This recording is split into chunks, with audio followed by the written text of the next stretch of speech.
that iconic image of Donald Trump punching the air, that fight, fight, fight chant, which now is being chanted back at him by his supporters.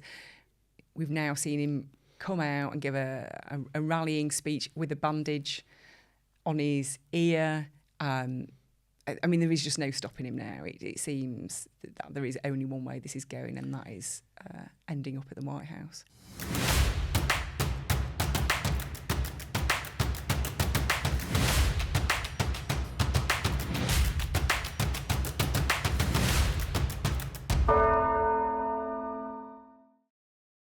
John, we're back from NATO, sleep deprived, but it's been an interesting trip. Listeners may have seen the very awkward pictures of us on the plane crowding around the new Prime Minister.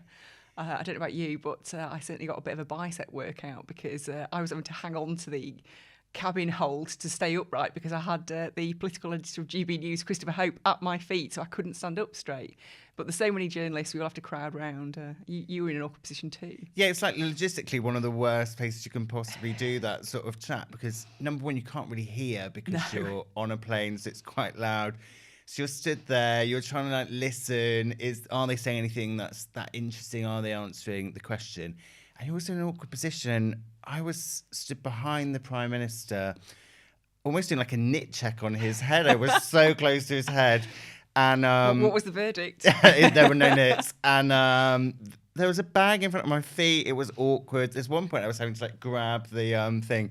And all the time, there's like two people with cameras in front of you. And you don't want to look miserable. You don't want to look too craven and too smiley. And so you're trying to do like a neutral expression.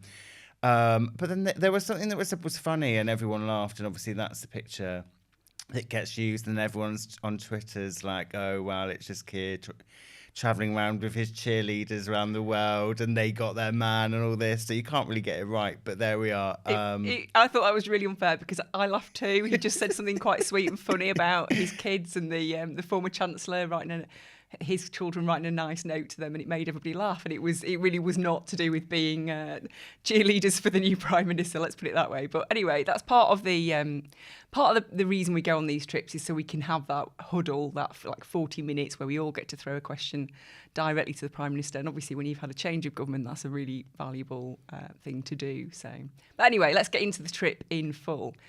I'm Sam Lister, political editor at the Daily Express. I'm John Stevens, political editor at the Mirror. And this is The Division Bell.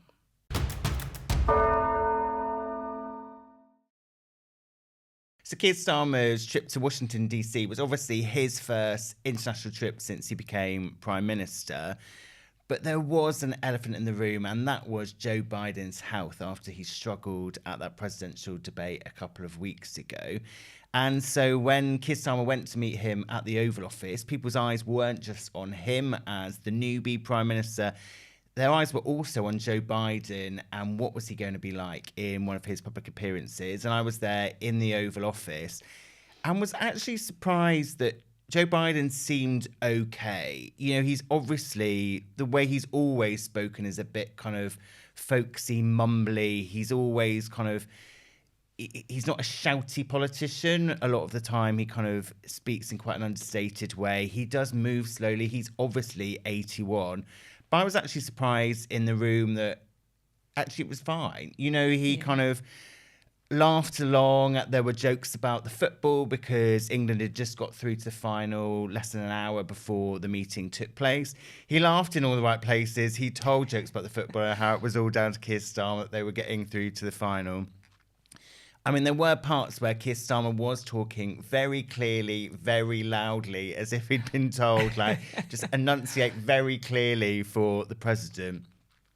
But there wasn't any big disaster in that bit of the summit. That bit went quite well, but things didn't go quite so well afterwards. No, I think it struck us all because we were all waiting for something to go wrong, weren't we? And it's a really packed, intense schedule. Obviously, you've got all these world leaders there. It's a huge, huge summit. Really important things being discussed, mainly Ukraine. and what to do if, essentially they were trying to Trumpify the Ukraine response before President Trump seems to inevitably be heading to the White House. And obviously he has a very different approach to Ukraine. So there was a certain attempt at this summit to kind of get things in place in case that is what happens. Big, important things. Very intense schedule. Given everything that we've been thinking about his health for the last few weeks, everybody was expecting some kind of slip up. And the summit passed without event, without gaffe, until really, really the final hour. And that was the strange thing, wasn't it? We'd all been waiting, and then we all kind of like breathed out. Actually, nothing's gone wrong. And then me and you and the rest of the travelling Westminster pack were all sat in a room in the bowels of the summit. It really was not. They always put us in the worst places, don't they? I mean, it really is like next to the labs. But anyway, we were all sat there waiting for Keir Starmer to arrive to give his closing press conference, and each travelling pack gets their own press conference with their own leader. And so we were waiting for him to arrive, and all of a sudden word goes round the room that Joe Biden, in one of the closing ceremonies, introduced Vladimir Zelensky as President Putin. I mean, a worse mix-up you just couldn't imagine. And everybody just suddenly knew, right, this is serious. This is a big thing now, because although people mix things up all the time, John, you and I, in the last couple of weeks, have both mixed up Rishi Sunak and Keir Starmer, during this changing of the guard. Get rid of us now. and this happens, George Bush used to make mistakes all the time. It just was something that people didn't really think too much about. It was just what he did. But obviously this plays into the wider narrative that Joe Biden's health is failing and that he is incapable of doing the job that he is in, and certainly for another 4 years. So then obviously there's a frisson, if you will, that goes around the journalists. We're all thinking, right, what happens next? Keir Starmer's got to respond to this. This is his first big summit press conference as Prime Minister, and all anybody's going to be interested in is his response to what's just happened. And so I was one of the journalists who got called to ask a question. I asked two, one on Brexit, a particular interest, obviously, to my readers, but also a question about Joe Biden. And I asked the Prime Minister, you've put trust at the heart of your campaign to be elected. Can you level with us that you really believe Joe Biden is capable of serving another 4 years? And he studiously avoided answering. He said Joe Biden should be given credit for running a really good summit. But that was as far as he went. He did not answer that question directly, and I think we can draw many conclusions from that. But then in the next room to us, it was supposed to be the same kind of affair, a press conference with Vladimir Zelensky and the Ukrainian press. And that was cancelled. And you can see why, because obviously we were asking our Prime Minister that question, but clearly Volodymyr Zelensky, that was all he was going to be asked, and he clearly didn't want to be put in that position of having to deal with those questions. So that press conference got cancelled, and then obviously Joe Biden eventually held his own, and all the questions there. I mean, it was a long press conference, wasn't it, John? We were watching it on our phones. Very much longer than a press conference you get with the British Prime Minister. It was an hour long, and as we were being kind of escorted out of the building, we were all walking in a line like a kind of school trip, really, weren't we? Two by two, but watching this press conference on our phones and waiting. Is he going to trip up? And actually, obviously, he then called his Vice President, Donald Trump, quite near the start of that. And actually, over the course of that hour, he was very coherent. He had lots of details. He was all across lots of stats, lots of big world issues, complicated issues. He was not faltering, but he did make that gaffe right at the beginning of it. And so obviously all the questions were dominated by the two gaffes he'd made in the closing hours of the summit. And I think that's what the summit will be remembered for. But you could see in that press conference at the end with him, when he took an hour of questions, many of them were on foreign affairs. He was talking about things like China, Korea, all number of issues. And he did seem to have a good grasp of all of them. He did show that he clearly, for the stumbles, for the mistakes, that he clearly is with it. Yeah. But you could also see in that his determination to stand again, that he doesn't have any plan to pull out of the race.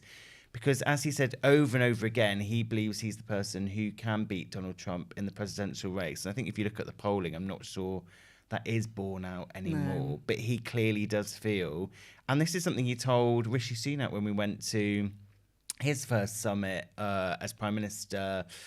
What was it, September 22? And G20, was it? Yeah, in Bali. Yeah. And he said to him there that, and this was obviously before he'd been picked as the candidate, he said there that he believed that he was the only person who could beat Trump. He'd done it one time, he could do it a second time.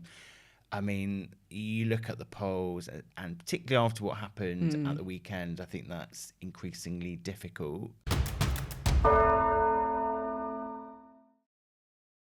Should we talk about the weekend and what impact we think that will have, obviously, on late Saturday evening in the UK, early evening in the US? There was the attempted assassination of Donald Trump at a rally he was holding in Pennsylvania. And that kind of makes all the Joe Biden stuff and the summit feel like a very long time ago. The kind of world's moved on a lot since then. Yeah, that's completely true. It does feel like, an awful lot's happened, hasn't it, since we returned from the summit just a few days ago. And I think clearly Joe Biden was starting to really fall in popularity in the last few weeks. But now, given what's happened, that iconic image of Donald Trump punching the air, that fight, fight, fight chant, which now is being chanted back at him by his supporters. We've now seen him come out and give a rallying speech with a bandage on his ear.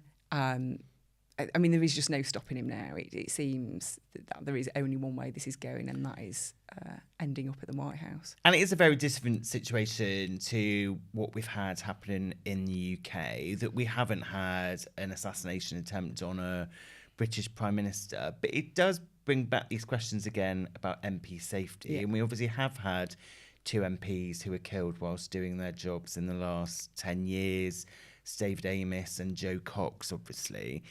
And I think we've talked about this before on the podcast. The really, really depressing thing for MPs turning up in Parliament is when you turn up in the offices, the building, Portcullis House, where the MPs' offices are.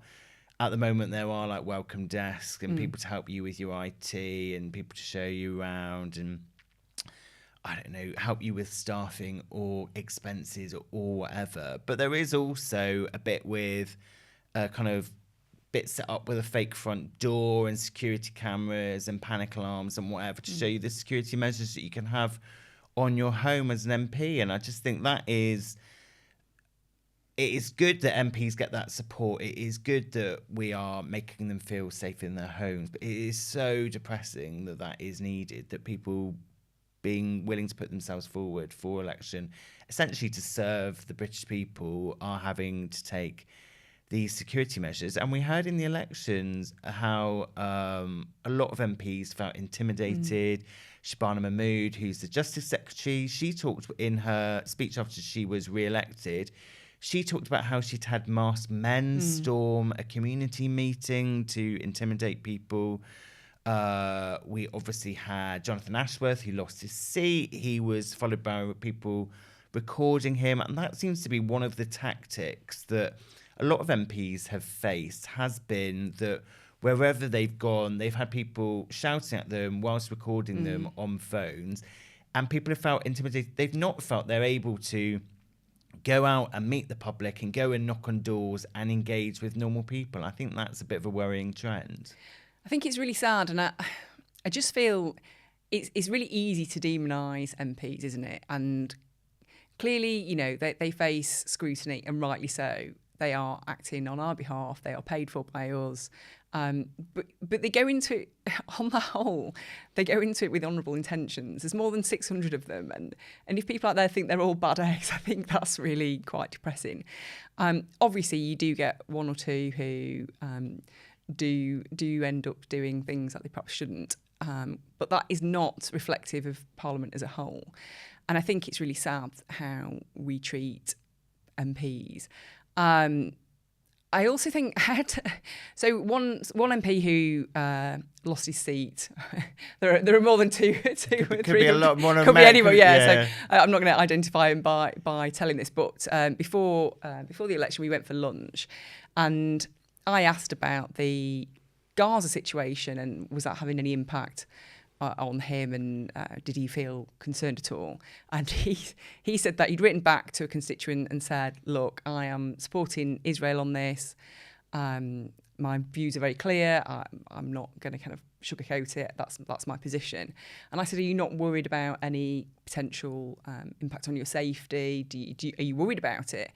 And he just said, look, if my number's up, my number's up. And I just felt a bit, it kind of made me feel a bit sick, really, because it's a bit like, if you have to really think like that, that is a sad state of affairs. Just because you take one position that is different to somebody else, you shouldn't have to kind of think in that way, should you? That you either have to get security all around your house and all around your office and kind of live in fear, or you just take the view that actually, maybe this will be the end, but fine, so be it, and make your peace with it. And it actually just made me feel quite sad, really, that this is the state of affairs we've come to.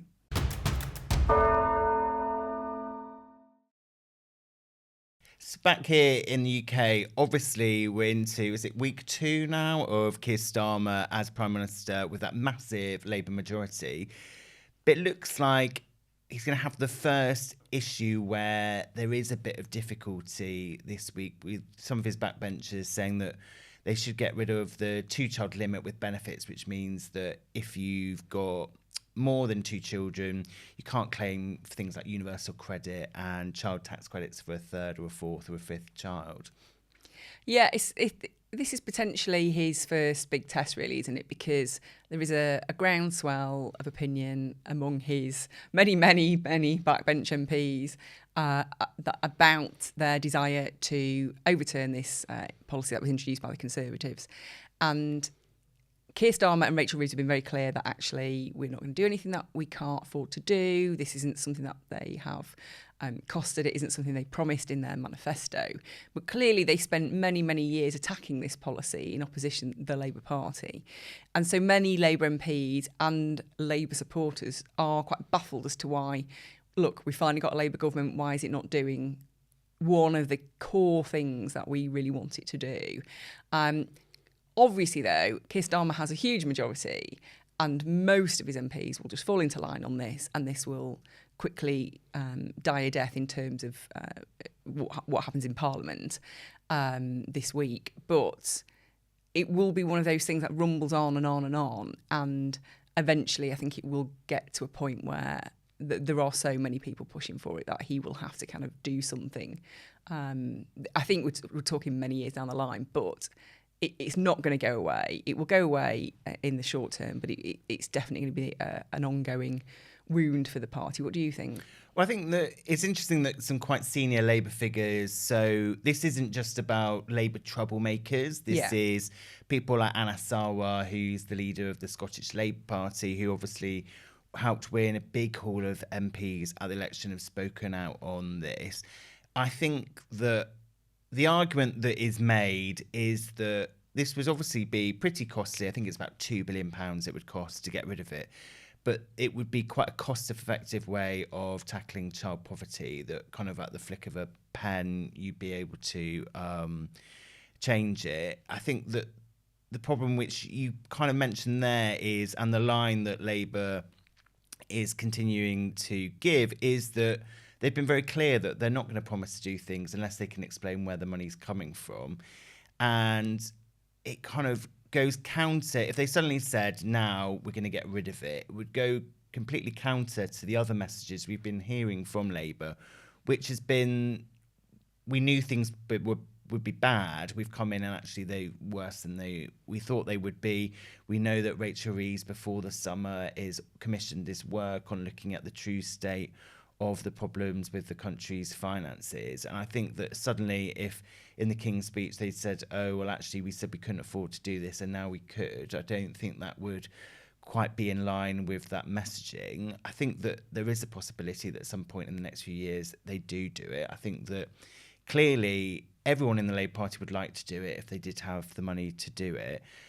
I think maybe the King's Speech isn't the right place to do it. The King's Speech is usually, it's not just usually, it is when the King sets out a list of bits of legislation that the government intend to pass. I think this is something that would be more likely to change. I mean, I don't think it will happen in the autumn statement that Rachel Reeves is planning in September or October, but I think it's more likely you would see it in something like that you would get it announced rather than a King's Speech. But I think it's one to watch out for. I mean, if you look at the arithmetic, then Labour should be able to see off any challenge on this issue. But it is clearly something where I think that the front bench would be, I think that where they all are is they would like it to happen, whether a front bencher or a back bencher. I think it's just a question of when do they think that they would have the money to do that, and is that likely within the first 5 years of a Labour government? It's an interesting issue, isn't it? Because I think from the Conservative side of things, if they were kind of up and running and in a position where they were actually opposing, which they're really not in that position yet, they are still talking about themselves and looking at what went wrong. But that, there was a clear reason for David Cameron and George Osborne introducing this, which was that kind of big philosophical argument about what the state really is. Is the state there to solve all problems, or is the state there, the welfare state? Is the welfare state there as a safety net? And you do also have that balance between parents who would like a bigger family but don't have the money, and so make that decision not to have that third or fourth child. And would they would, in effect, if this was reversed, would be then subsidising families who just go ahead and do it anyway. And so there is a fairness issue there. And a lot of experts have talked about how this is a quick fix for child poverty. But is it the only way that you solve this problem? I think there are Conservative arguments to be put there about the role of the state, the role of parental responsibility, and fairness to other taxpayers. And I think if the Conservatives were up and running, they might be making these arguments. And also, we've seen polling in the past that shows actually the two-child cap is quite popular with voters because they do think it is an issue of fairness. And so actually there was one poll that showed 50% of voters supported the cap and only 1 in 5 were against it. And so I think Labour will be keenly looking at polls over the next year or two to see if that has changed, if there has been a shift in public opinion on that. Also, the opinion point on the Tory side hasn't been universal. We've had some surprising people, yes, perhaps, like true. Suella Braverman coming out and saying that she wants it.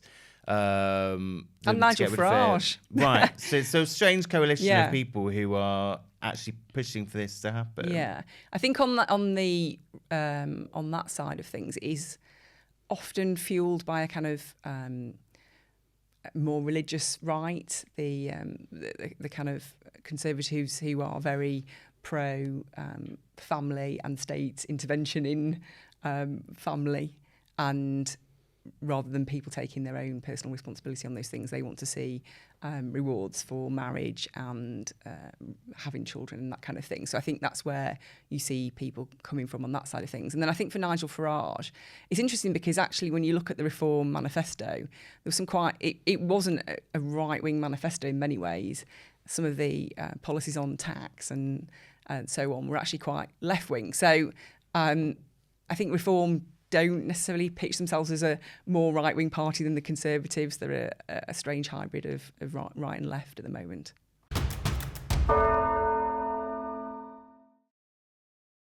So my moment of the week is there are obviously a lot of new faces in Parliament, a lot of new MPs turning up, lots with probably quite exciting career prospects ahead of them.